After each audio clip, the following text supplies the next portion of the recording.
ফেলে এসেছিস কারে মন মন রে আমার, তাই জনম গেল শান্তি পেলি না রে মন মন রে আমার। তুই ফেলে এসেছিস কারে মন মন রে আমার।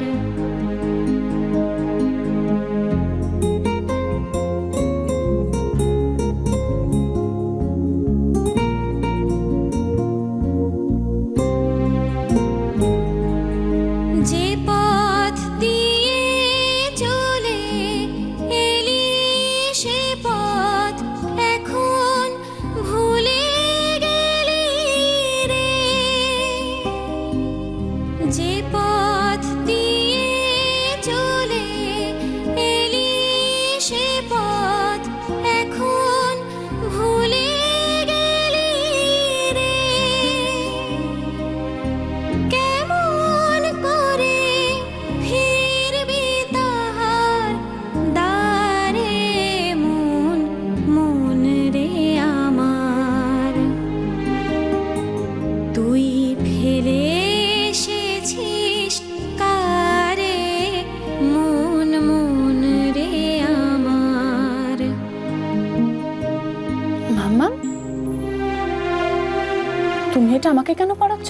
এটা তোমারই তো, বাবা তো এটা তোমার জন্য এনে রেখেছিল। পড়ো না মা এটা।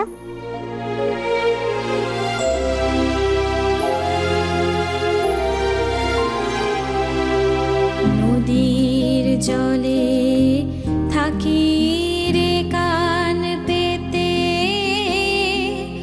কাঁপে রে প্রাণ পাতার মোর মরেতে।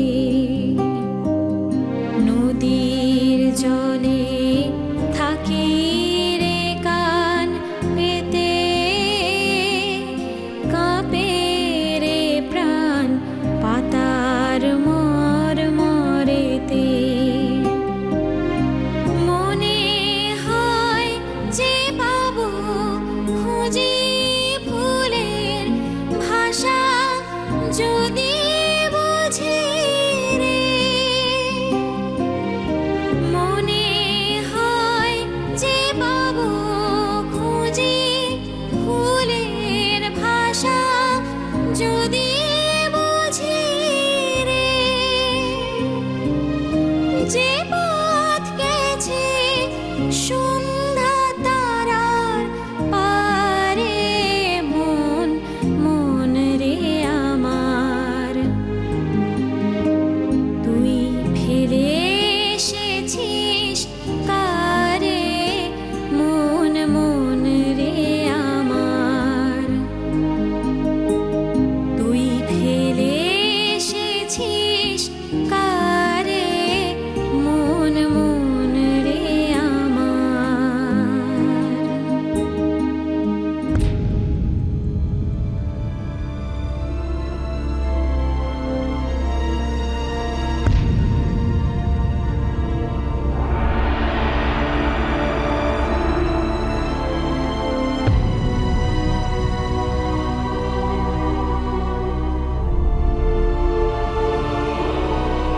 সই,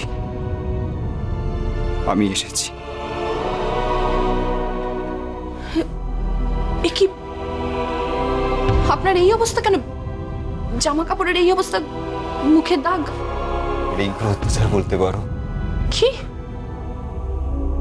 হ্যাঁ সই, রিঙ্কা একদম বাঘিনীর মতো হয়ে গেছে, পুরো পাগল হয়ে গেছে। কোথায় আছে ও? বাড়িতে, মায়ের কাছে। সই, সই আমি বাঁচতে চাই, আমি বাঁচতে চাই সই। আমি আমি তোমাকে নিয়ে বাঁচতে চাই সই, আমি তোমাকে নিয়ে বাঁচতে চাই, আমি তোমাকে নিয়ে বাঁচতে চাই সই। প্লিজ চলে যান, প্লিজ আপনি চলে যান। আমি আর আপনাকে মেনে নিতে পারবো না, আপনার সঙ্গে সংসার করতে পারবো। কেন কেন সই? অনেক দায় আছে আমার। কিসের দায়? আমার মাম্মা, আমার মেয়ে, ওকে ছাড়া আমি বাঁচতে পারবো না। আপনি চলে যান এখান, চলে যান, চলে যান। সই, সই তুমি এভাবে আমাকে দূরে সরিয়ে দিও না প্লিজ। আমাকে ফিরিয়ে দিও না সই। সই আমার কথাটা শোনো তুমি। বাবু চলে যান না আপনি। মামাকে ছাড়া এখন আমি কাউকে চাই না, বিশ্বাস করুন। আপনি চলে যান এখান থেকে, চলে যান। না, আমি যাব না। আমি তোমার জন্য অপেক্ষা করব, তোমার জন্য। আমি তোমাকে ভালোবাসি সই। আমি তোমাকে ভালোবাসি। আমি অপেক্ষা করবো, আমি যাব না। আমি ভালোবাসি তোমাকে।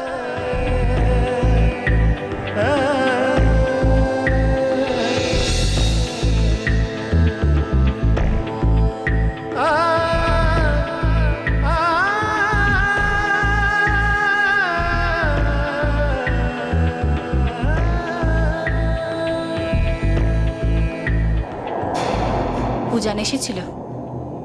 হ্যাঁ, তুমি জানলে কি করে? আলটারি পাচ্ছ নাকি? সই?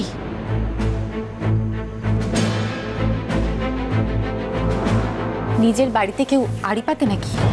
ও হ্যাঁ, তো সরি গো রাই দিদি, আমি ভুলে গেছিলাম। এটা তো তোমারই বাড়ি। প্লিজ আমায় ক্ষমা করে দিও। হ্যাঁ সই,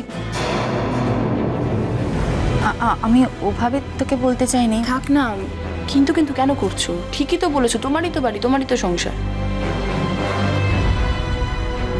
আমার বাড়ি, আমার সংসার, তোর বাড়ি নয়। আমার আর কি করে বাড়ি হলো বলো তো? আমি তো এই বাড়ির আশ্রিতা, কাজের লোক।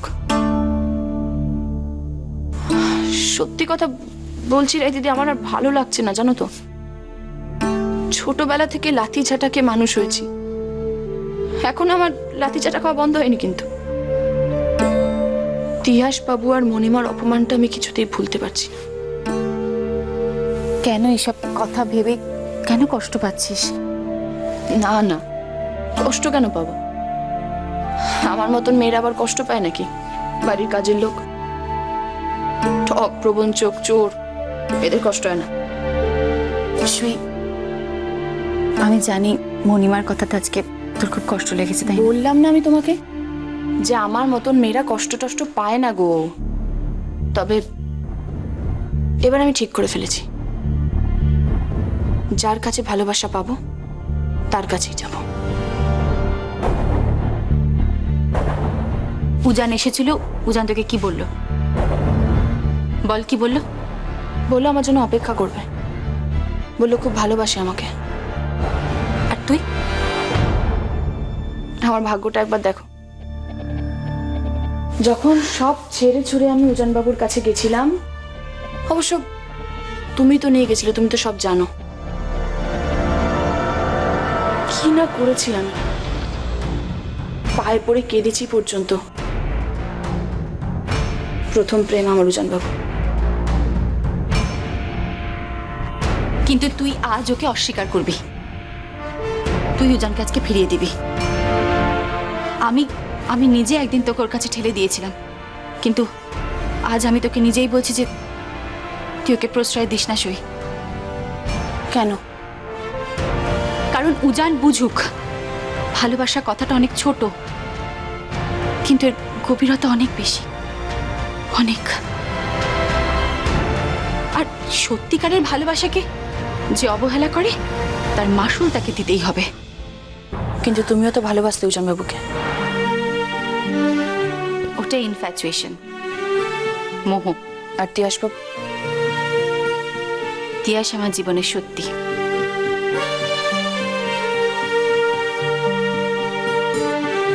তবে তোকে যা বললাম সেটা কিন্তু মনে রাখিস। তুই উজানকে প্রশ্রয় দিস না। ছেলেরা কিন্তু মেয়েদের দুর্বলতার সুযোগ নেয়, আর তুই জেনে বুঝে উজানকে প্রশ্রয় দিস না। উজানের কাছে প্লিজ ফিরে যাস না। বাহ, কি অবলীলায় কথাটা বলে দিলে না? তুমি তো এই ঘর পেয়েছো, এই সংসার পেয়েছো, তোমার স্বামীকে পেয়েছো, কিন্তু আমি কি নিয়ে বাঁচবো বলতে পারো? আমি তো শূন্য হাতে দাঁড়িয়ে রয়েছি, আমার তো কেউ নেই। না গো রাই দিদি, উজান বাবুকে আর আমি ফিরিয়ে দেবো না, আমি ওনার কাছে ফিরে যাব। কে বলেছে তোর কেউ নেই? তোর কাছে তো মামাম আছে।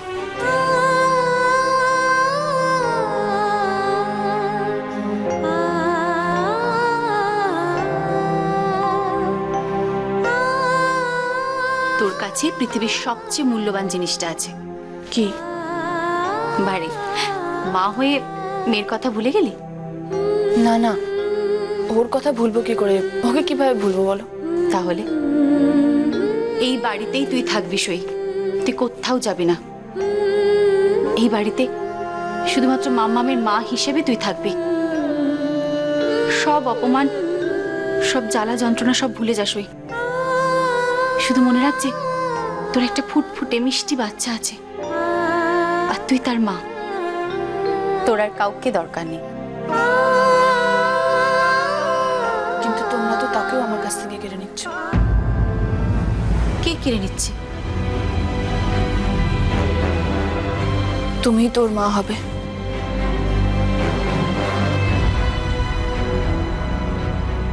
আমাকে তোর খুব খারাপ মনে হয়, তাই না?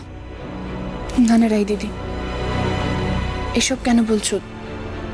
আর তোমার কি দোষ? এটা তো তোমার বাড়ির, সেই জন্যই তো তুমি মামামের মা হবে। সই জন্ম থেকে জ্ঞান হওয়া পর্যন্ত বাচ্চাটা তার মাকে দেখেনি, আরও তো প্রথম তোকে মা হিসেবে পেয়েছে।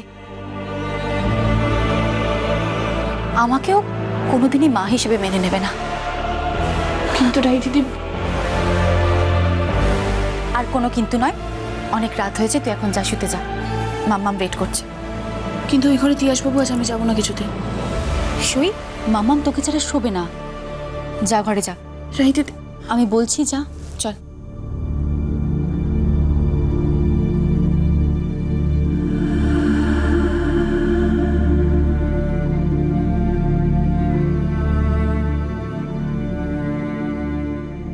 না রে সই,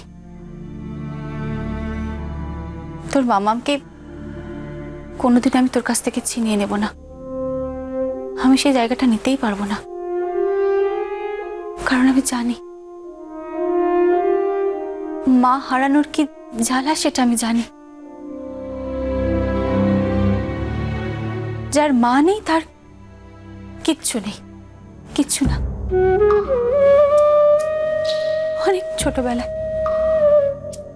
অনেক ছোটবেলায় আমি মাকে হারিয়েছি। এখনো মনে পড়ে মার কথা, আবছা আবছা মনে পড়ে। সবাই বলতো আমি নাকি মার মতন দেখতে।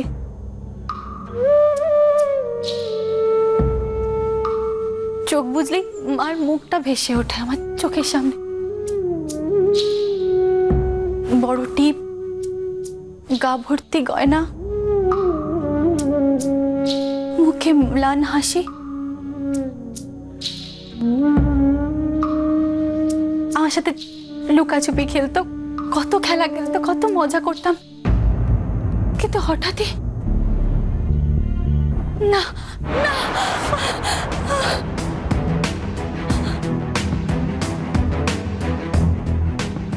হঠাৎই একদিন মাকে হারিয়ে ফেললাম।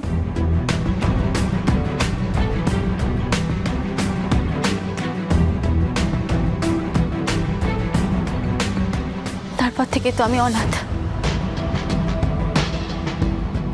চিন্তা করিস না সই,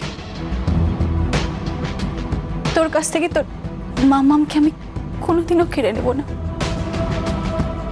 কোনোদিন।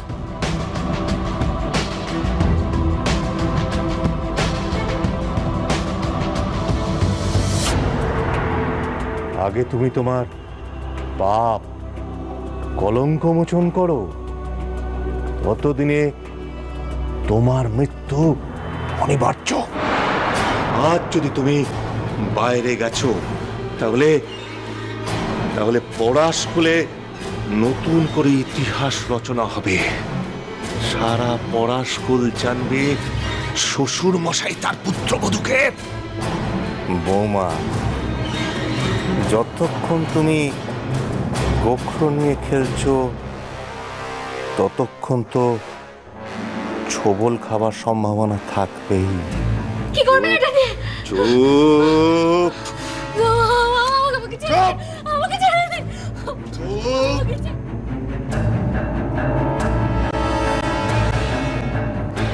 বৌমা, খেলা কিন্তু এখনো শেষ হয়ে যায়নি, খেলা এখনো চলবে। আমি আবার ফিরে আসবো পড়া স্কুলের খনি। আমি তোমায় কিছুতেই দেব না। কে? আর আমার কে?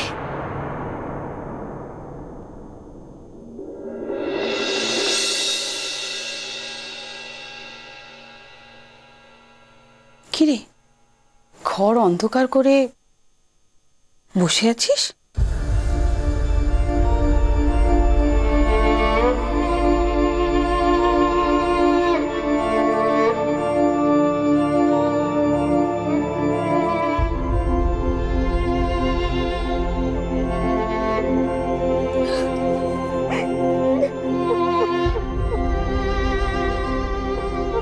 কি হলো বৃষ্টি, কাঁদছিস কেন মা?